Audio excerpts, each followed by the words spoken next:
You fit me like I ain't heard before. Yeah, yeah, yeah. I'm geeked up off a perky and a phone.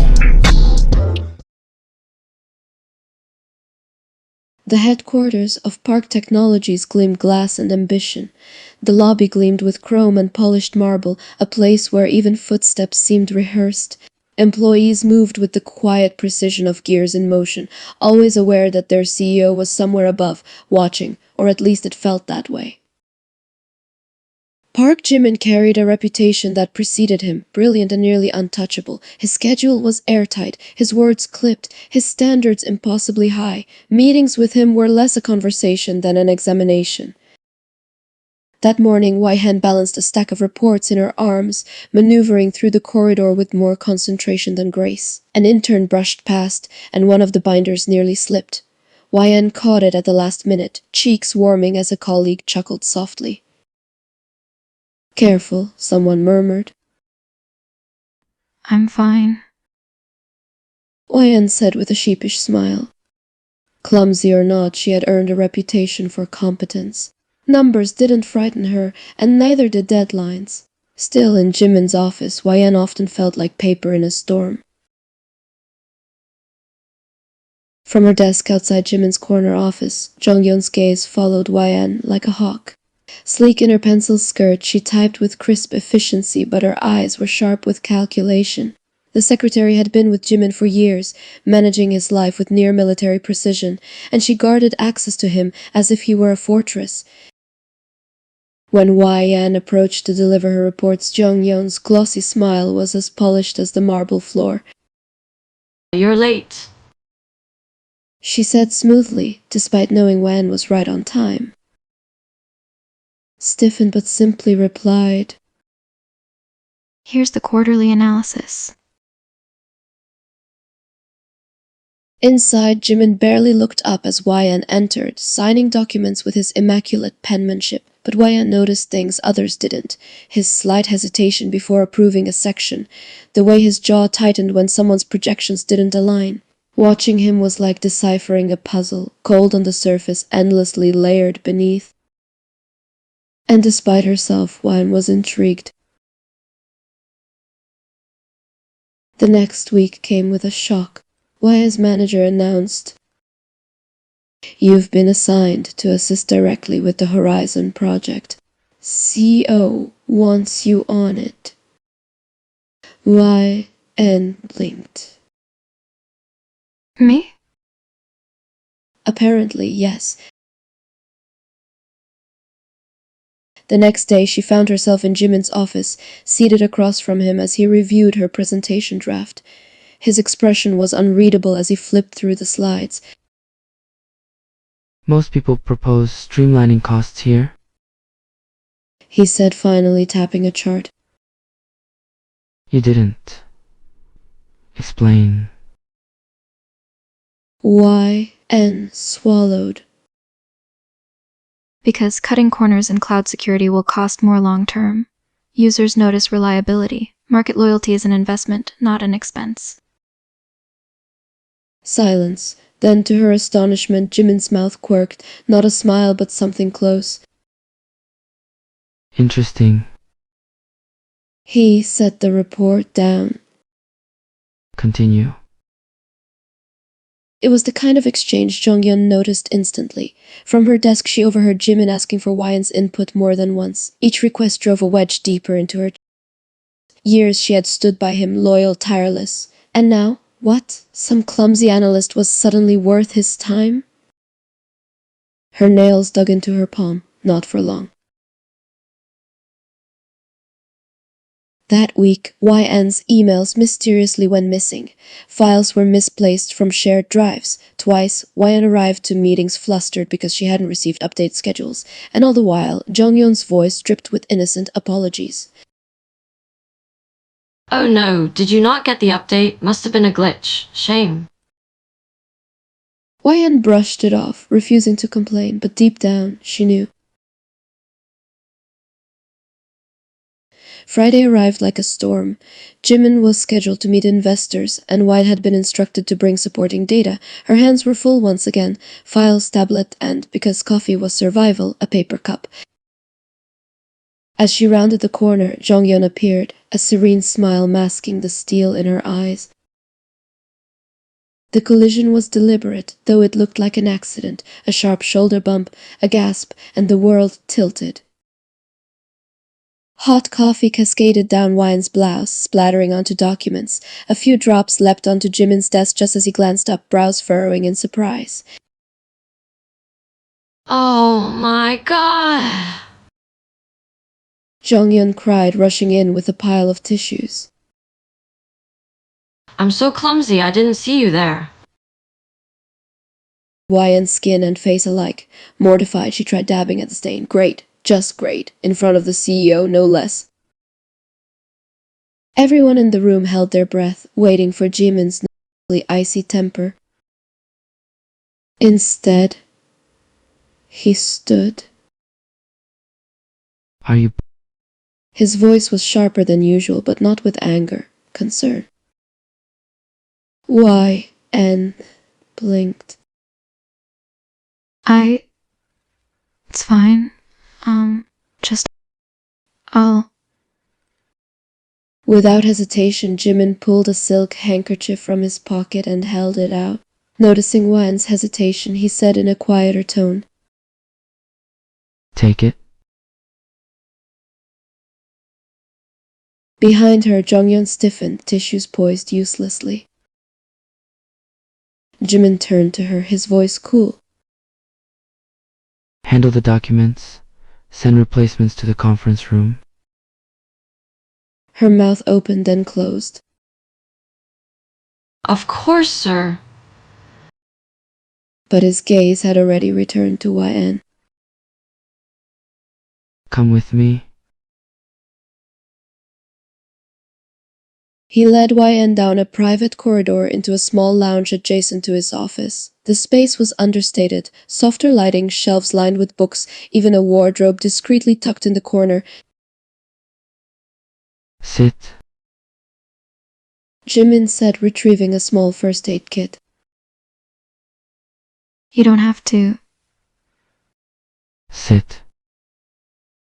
His tone brooked no argument. YN obeyed, still clutching the handkerchief. Her heart pounded, not from the sting of the coffee, but from the surrealness of the moment. Jimin, cold, unreachable Jimin, kneeling slightly to inspect her wrist where a blotch of redness appeared. He frowned. It's minor. Running it underwater will help. Thank you. YN murmured, feeling shy under his unusually close gaze. Silence stretched. Unexpectedly, Jimin's Coffee in the office is a... I'll have to reconsider company policy. YN let out a startled laugh. Noted. Next time I'll bring tea. His eyes softened just for a second. That softness lingered in the air, a flicker of humanity behind the ice. Outside, Jonghyun seethed. From her desk, she watched through the glass as Jimin lingered with YN, his attention wholly absorbed. Calculated, that must be it. Why else would he, of all people, show such interest? She had given him years of loyalty, but this interloper would ruin everything. Her next moves grew bolder, whispering rumors that YN was leveraging charm to climb ranks, accidentally leaking half-truths to colleagues. But the harder she pushed, the more transparent her actions became. Jimin, observant as ever, began to notice. One evening after the Horizon meeting, Jimin dismissed the team but lingered by YN's desk. You stay late. He observed. YN glanced up, nervously. Someone has to balance the reports. His head tilted slightly. Walk with me. Outside, the city pulsed with neon.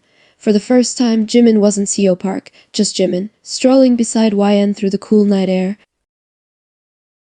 You weren't intimidated back there. He said suddenly. I was terrified. YN admitted with a sheepish grin. But I've read your past briefs. I figured numbers speak louder than nerves. The corner of his mouth lifted. You read my past briefs? Crept into YN's cheeks. For research. He chuckled quietly, a sound so rare YN nearly stumbled at the sheer warmth it carried. Weeks stretched into more late evenings, more quiet conversations. YN learned Jimin loved classic but never played for anyone. Jimin discovered YN made of humming under stress. Little revelations stitched together something fragile and genuine. But Jonghyun's jealousy spiraled. One afternoon, she cornered YN in the corridor. You think this will last? She hissed. He's using you. People like him don't fall for people like you. YN's breath caught, but before she could respond, Jimin appeared behind her. His voice was low. Jonghyun. She froze. My office. Now. The fallout was swift. For the first time, Jimin addressed her behavior directly, his voice sharp as glass. Sabotaging my team is unacceptable. Your position here is effective immediately. Her face crumpled, but the decision was final. After Jonghyun's dismissal, quiet settled over the office. That evening, Jimin found YN in the lounge again, gazing out over the city. You shouldn't listen to her. He said, quietly. YN turned. She wasn't entirely wrong. You're you. And Exactly who I need. He interrupted. The words hung in the air, weighted and raw. Jimin stepped closer, no longer the unapproachable CEO, but simply a man standing for someone who had unknowingly unraveled his defenses. I don't do this. He admitted. I don't get close, but with you I want to. YN's throat felt tight. are you confessing to me, Mr. Park? The faintest smile. Yes, though I'd prefer if you called me Jimin, at least outside the office. YN laughed softly, nerves dissolving into something warmer. Then yes, Jimin. I feel the same. Life at Park Technologies continued, deadlines and deals buzzing on, but behind closed doors, a new rhythm was quietly taking shape. Jimin and YN navigated the delicate balance of professionalism and something far more tender, a dance neither had planned but both had grown to need. One evening, weeks later, the office was hushed, emptied of its usual rush. The city lights glowed against the tall glass windows, casting a golden shimmer into the lounge. YN carried 2 steaming mugs of coffee, setting them gently on the low table. Careful. She told with playful seriousness, eyes sparkling as she glanced at him. We don't want another incident. Jimin leaned back against the sofa, his tie slightly loosened, watching her with a warmth that few ever saw. A rare, genuine smile curved on her as he took the mug from her hand. On the contrary, He murmured, his gaze lingering on her longer than necessary. that spill was the best accident that's ever happened to me. Wyanen's laughter bubbled softly, unguarded, slipping into the quiet like a melody. She shook her head, trying to mask the sudden quickening of her heart. But Jimin didn't look away. He placed the mug down, his hand brushing hers just enough to make her breath catch. Wine? His voice was lower now, rougher, as if the name carried weight he couldn't hold back anymore. She turned, meeting his eyes, and the room seemed to fall away. The deadlines, the walls, the world outside. All that remained was him, the man behind the cold exterior, the one who had slowly let her in. He leaned closer, hesitating for just a heartbeat, giving her space to pull back. But she didn't. Instead, in the faintest invitation, and Jimin closed the distance. They drew each other closer, the world outside shrinking to this quiet corner. Unhurried yet certain, soft at first, then deepening as if years of restraint finally broke free. Her hand lifted, finding its way to his chest, feeling the steady thrum under her palm. Jimin's hand slid to her waist, pulling her closer in a silent plea for more. When they finally pulled away, breath mingling, Wyan's cheeks were flushed, and Jimin's eyes held a tenderness no boardroom had ever seen. They stayed there, wrapped in a quiet understanding, their breaths returning to a normal pace. And just like that, She whispered, smiling shyly. the CEO's fortress is officially breached. Jimin's lips curved again as he stole one more. Not breached. He corrected, softly. You were the key, all along.